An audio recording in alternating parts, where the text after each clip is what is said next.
जोहार साथियों, आप सभी को मेरा सलाम और नमस्कार। मैं गुलाम हुसैन आप सबका स्वागत करता हूं अपने इस YouTube चैनल लोक सेवा अकादमी में। मैं आज आपके सामने फिर हाजिर हुआ हूं एक बहुत ही महत्वपूर्ण विषय को लेकर के, एक बहुत ही महत्वपूर्ण टॉपिक को लेकर के। जी हाँ दोस्तों, आज आप लोग मुझे देख के ये जान ही चुके होंगे कि आज मैं झारखंड के बारे में, झारखंड के विषयों के बारे में आपको जानकारी देने वाला हूँ। मैं झारखंड के उस पक्ष का बात कर रहा हूँ, ठीक है, जो पूरे भारत में बहुत महत्वपूर्ण स्थान रखता है। जी हाँ दोस्तों, मैं बात कर रहा हूँ झारखंड का भौगोलिक दृष्टिकोण के बारे में। झारखंड ऐतिहासिक दृष्टिकोण से महत्वपूर्ण स्थान तो रखता ही है, लेकिन भौगोलिक दृष्टिकोण में इसका अपना पक्ष बहुत ही ज्यादा मजबूत है। आइए बात करते हैं, क्या है इसकी वास्तविक भौगोलिक दृष्टिकोण। क्या वाकई में झारखंड सरकार भारत सरकार को 45% राजस्व झारखंड से ही प्राप्त करके देती है? आइए इस विषय पे हम लोग गहन अध्ययन करते हैं। थोड़ा सा बात करना चाहते हैं कि झारखंड आखिर भौगोलिक दृष्टिकोण से महत्वपूर्ण क्यों रखता है, क्या वाकई में इसके स्थान महत्वपूर्ण है। तो देखिए दोस्तों, जहां तक अब तक की जानकारी के अनुसार झारखंड का जो निर्माण हुआ है वह नवीन चट्टानों से लेकर के पुराने चट्टानों से इनका निर्माण हुआ है। अगर हम बात करेंगे प्राचीनतम आर्कियन कालीन चट्टानों से लेकर के नवीन चतुर्थ कल्प कालीन चट्टानों से इसका निर्माण हुआ है, जिस कारण से खनिज दृष्टिकोण में इसका स्थान बहुत महत्वपूर्ण हो जाता है। आपको ज्ञात कराते चलूं कि खनिज दृष्टिकोण से महत्वपूर्ण होने के कारण झारखंड की तुलना जर्मनी की रूर घाटी से की गई है। जर्मनी की ये वही रूर घाटी है जहां पे जर्मनी को बहुत ही ज़्यादा लगभग 50% जो है ना, 50% जो राजस्व है वह रूर घाटी से ही प्राप्त होता है। और झारखंड भी एक ऐसा प्रदेश है जो भारत को लगभग 45% रेवेन्यू और राजस्व झारखंड सरकार द्वारा भारत सरकार को प्राप्त होता है। तो वाकई में ये भौगोलिक दृष्टिकोण से बहुत महत्वपूर्ण विषय है और इसका भौगोलिक दृष्टिकोण बहुत ही मजबूत है।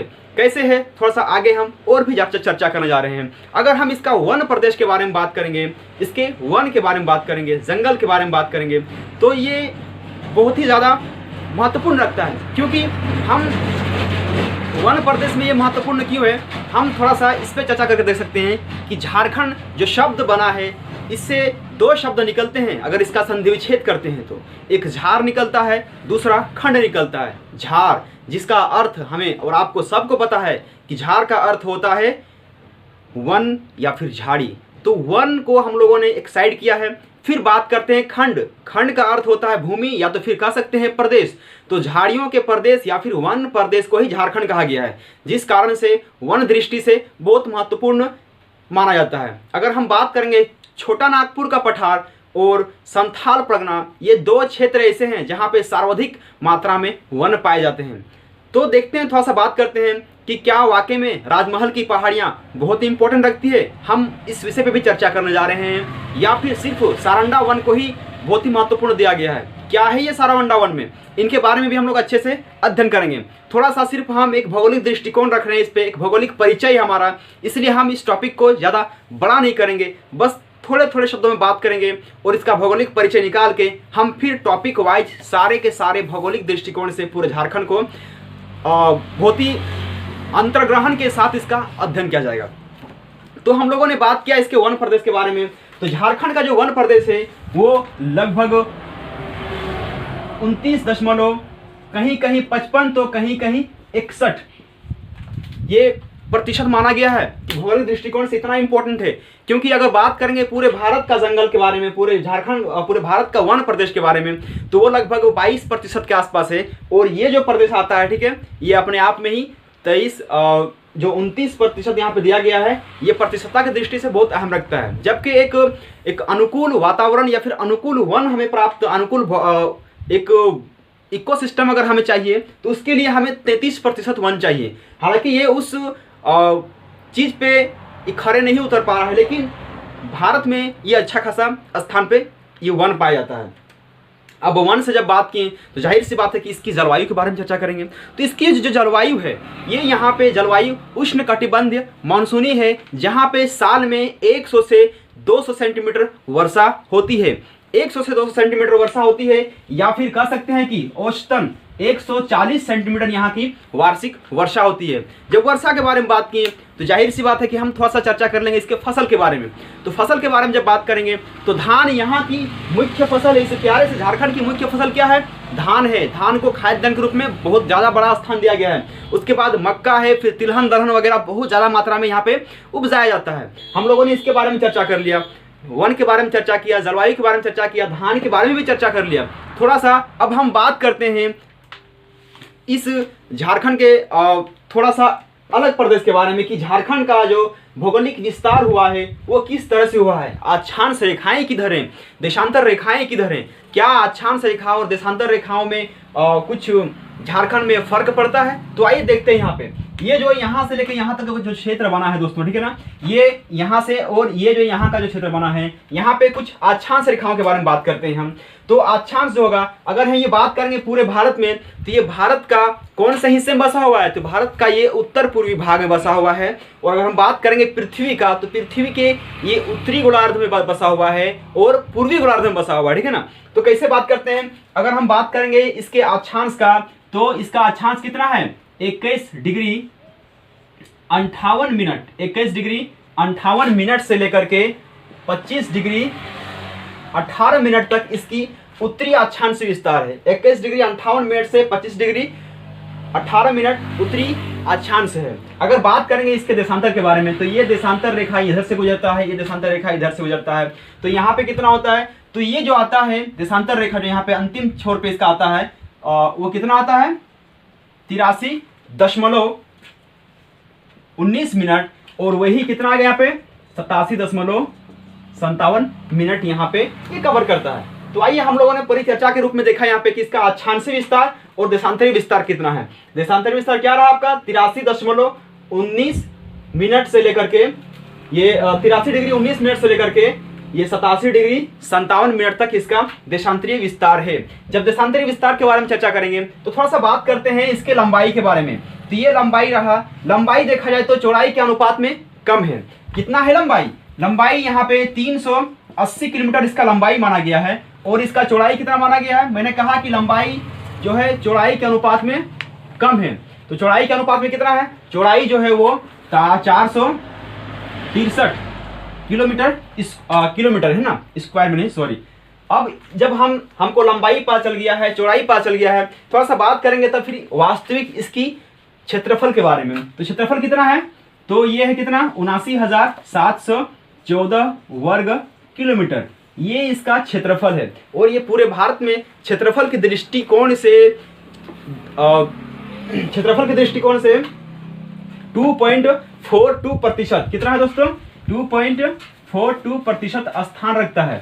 अब हम लोगों ने क्षेत्रफल के बारे में बात कर लिया, थोड़ा सा बात कर लेंगे क्षेत्रफल की दृष्टि जब ये है, तो इस क्षेत्रफल की दृष्टि में सबसे बड़ा जिला कौन सा है?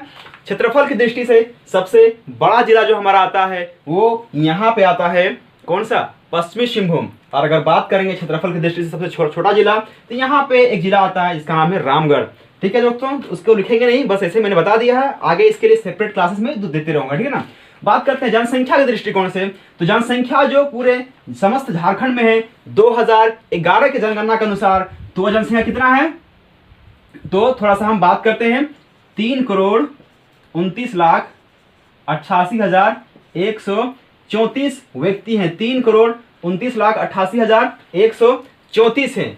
किसके अनुसार? तो जनगणना 2011 के अनुसार। जब ये है तो समस्त भारत का ये 2.72% जनसंख्या कहाँ निवास करती है? तो वो झारखंड में निवास करती है। अब तो हम लोगों ने इसके बारे में बात कर लिया, अब थोड़ा सा आगे चर्चा करेंगे जो हम लोग के लिए बहुत ज़्यादा इंपॉर्टेंट होता है। थोड़ा सा बात करते हैं इसके विस्तार के बारे में कि ये जो झारखंड, हमारा प्यारा सा झारखंड जो है, वह बिहार से जब अलग हुआ था तो बिहार का लगभग 46% भाग को अपने साथ लेकर के ये अलग हुआ था।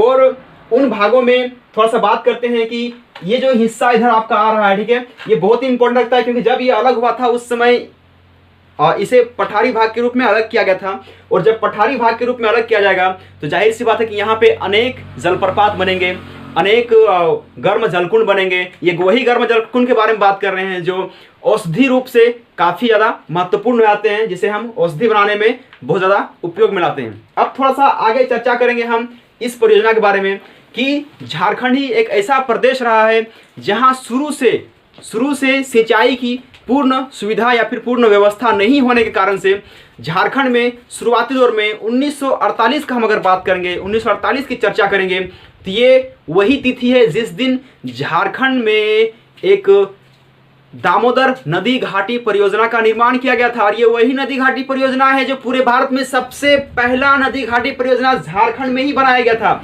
और झारखंड से ही सिंचाई व्यवस्था की शुरुआत की गई थी पूरे भारत में। इसीलिए इस दृष्टिकोण से भी दामोदर नदी घाटी परियोजना बहुत महत्वपूर्ण रहता है। हम लोगों ने यहाँ के जलप्रपात के बारे में, यहाँ के जल दृष्टिकोण के बारे में, जल चक्र के बारे में भी हम लोगों ने बात कर दिया। अब थोड़ा सा कुछ महज बातें रह जाती हैं इसके कि ये किस राज्यों के साथ अपने बाउंड्री को शेयर करता है। तो लगभग 5 ऐसे स्टेट्स हैं। कितने स्टेट्स हैं? 5 स्टेट्स हैं। तो उत्तर में क्या है? उत्तर में बिहार है। वही दक्षिण में क्या है? तो दक्षिण का जो भाग आता है, इस भाग में हम लोग क्या बोलते हैं? तो ये उड़ीसा का भाग आ रहा है। अगर बात करेंगे पूरब की ओर, तो पूरब में क्या है? तो पूरब में है मेरा पश्चिम बंगाल है। और अगर पश्चिम में बात करेंगे तो पश्चिम में क्या है मेरा? तो पश्चिम में ऑलरेडी हम सबको पता है कि पश्चिम तरफ 2 ऐसे स्टेट्स हैं जिसके साथ झारखंड अपना बाउंड्री शेयर करता है। तो कौन सा है? एक हम बात करेंगे यहाँ पे छत्तीसगढ़ का बात करेंगे। तो दूसरा इस जगह में एक यूपी नाम का स्टेट्स आता है जो कि पूरी तरह से झारखंड से सटा हुआ नहीं, लेकिन एक जिले को तो ये कवर कर ही लेता है। कौन से जिले को कवर करता है? बहुत इंपॉर्टेंट बनता है क्योंकि यहाँ पे ये एक जिला है जिसका नाम है गढ़वा, और गढ़वा नामक जिला से ही लगभग 3 स्टेट्स का बॉर्डर शेयर होता है। तो कौन कौन से वो स्टेट हैं? तो आपका बिहार आ गया, छत्तीसगढ़ आ गया और यूपी खुद रहा है। ठीक है दोस्तों, हमारा आज का भौगोलिक परिचय इतना ही रहा है। थोड़ा सा और हम चर्चा कर देंगे कि बिहार से लगभग 10 जिलों के साथ ये बाउंड्री शेयर करता है और पश्चिम बंगाल से 10 बाउंड्री का शेयर करता है। और वही फिर बाउंड्री अगर बात करेंगे उड़ीसा के साथ, तो उड़ीसा के साथ ये 4 बाउंड्री शेयर करता है। और वही अगर बात करेंगे यूपी के साथ, तो यूपी के साथ ये 1 बाउंड्री शेयर करता है और छत्तीसगढ़ के साथ भी 4 बाउंड्री शेयर करता है। हम लोगों ने इसके बारे में बात कर लिया कि अपना अपना ये सीमा रेखा को किससे साझा करता है। हम लोगों ने इस पे भी स्पष्ट चर्चा कर लिया। अब मैं आप लोगों के लिए एक सेपरेटली वीडियो लाऊंगा, अगला वीडियो जो मेरा आने वाला है। ठीक है, तो उस वीडियो में मैं बात करूंगा कि बिहार के कितने जिले ऐसे हैं, बिहार के कितने जिलों के साथ झारखंड के कितने जिले टच किए हुए हैं। इस तरह का वीडियो मैं सेपरेटली लाऊंगा जो आपके लिए point of view of exam से बहुत ही इंपॉर्टेंट होता है, क्योंकि पिछला बार के ही एग्जाम में पूछ दिया गया था कि कैमूर की पहाड़ियां के बारे में काफ़ी ज़्यादा चर्चा में रहा था। कैमूर की पहाड़ियां बिहार में भी सटती है और झारखंड में भी सटती है, तो बहुत इंपॉर्टेंट होता है ये भौगोलिक दृष्टिकोण से। तो दोस्तों, मैं उम्मीद करता हूं कि आप लोग को ये वीडियो जो मैंने आप लोग को प्रोवाइड करा है ये आपको काफ़ी ज़्यादा फायदेमंद, आपके लिए काफ़ी फायदेमंद साबित होने वाला है। क्योंकि इस वीडियो में मैं सिर्फ मैं झारखंड का पार्टिकुलर टॉपिक्स को ही डिस्कस करूंगा, वही टॉपिक को डिस्कस करूंगा जो सचिवालय के एग्जाम्स के लिए, जेपीएससी के एग्जाम्स के लिए और भी झारखंड में जितने वनडे एग्जाम से कंडक्ट कराए जाते हैं सारे एग्जाम्स के लिए बहुत ही ज़्यादा इंपॉर्टेंट होने वाले हैं। टेट वालों के लिए भी काफ़ी ज़्यादा ये सहायक साबित होने वाला है। इसलिए दोस्तों, मैं उम्मीद करता हूँ कि आप मेरे इस वीडियो को लगातार बार देखें और इस वीडियो के माध्यम से आप एक बड़ा सा फायदा ले सकते हैं। तो दोस्तों, मैं उम्मीद करता हूँ कि अगर आप लोग को मेरा वीडियो पसंद आया होगा तो लाइक करना मत भूलिएगा, क्योंकि आपकी लाइक हमें एक छोटी सी इंस्पायरेशन देती है और वही इंस्पायरेशन हमें आगे वीडियो बनाने में सहायता करता है। तो दोस्तों, मैं आपसे फिर मिलूंगा अगले वीडियो के साथ। तब तक के लिए मुझे इजाज़त दीजिए। मैं गुलाम हाजिर रहूंगा आपकी सेवा में। जय हिंद दोस्तों, जोहार साथियों।